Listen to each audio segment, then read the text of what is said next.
Hi, welcome to HIM5106 Module 8, Public Health Policy and Data.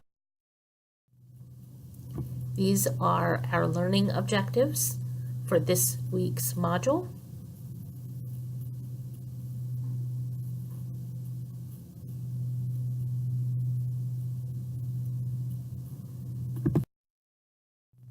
These are the readings and viewings in the textbook, Chapter 14, Informatics in Disease Prevention and Epidemiology and Policy Considerations, as well as pages 567 through 580, and these research study websites, pcornet.org and theaspirinstudy.org.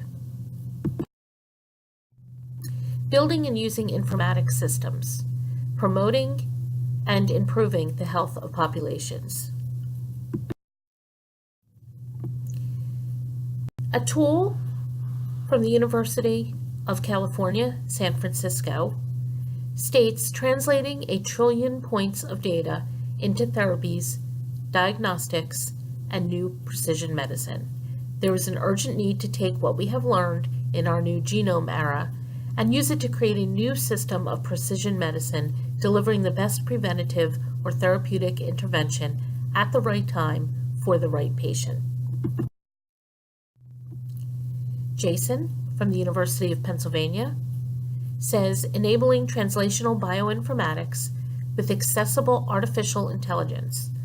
Artificial intelligence, what we call AI, is a rapidly maturing technology that has the potential to accelerate translational bioinformatics and precision medicine using both basic science and clinical data.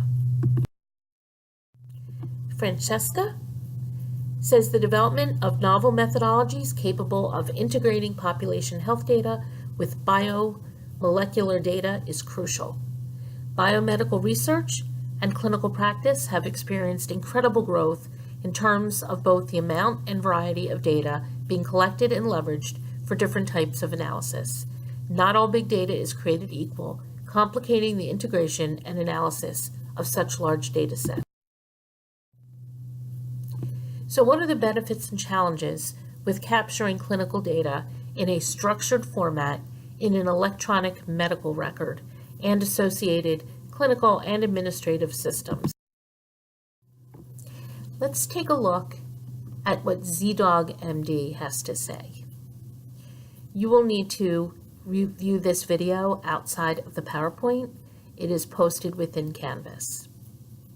There's also an article here that you can click on the link from the slides and take a look at some recent news about physician burnout and how one of the root causes is actually from the EHR or the EMR.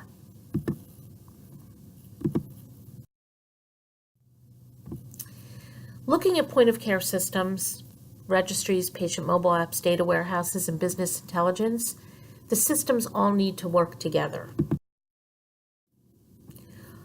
Are systems really working together, or are they in silos?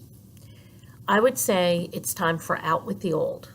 Different vendors, proprietary systems and formats, managed by different IT teams.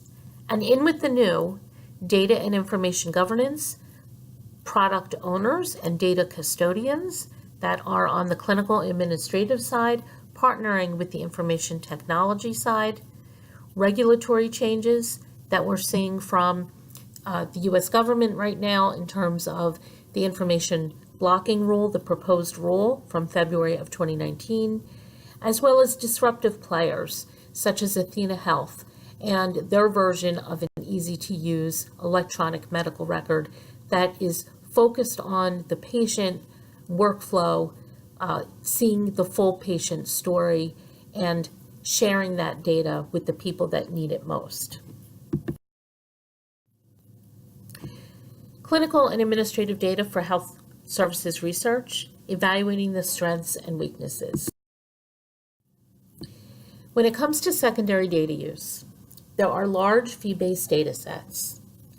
These can be claim records, it can be a compilation of de-identified health system data, it can be health system data from within each individual health system that also has patient addresses that have been geocoded.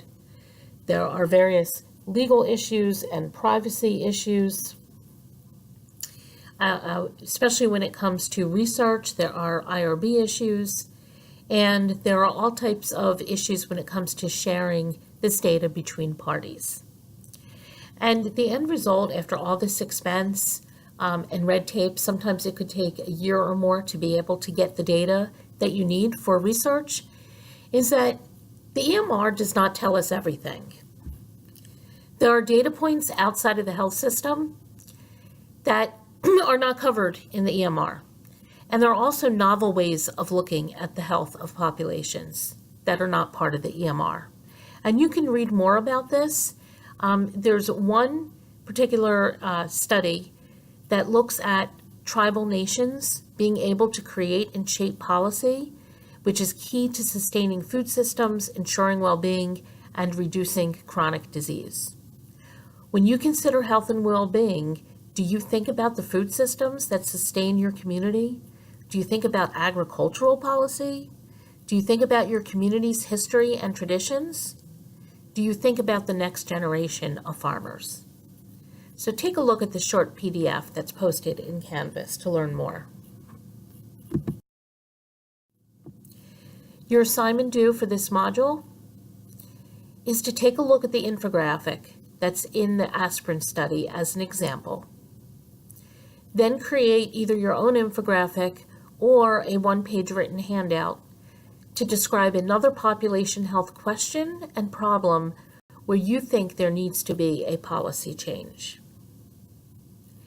And if you have any questions, please feel free to contact us through Canvas.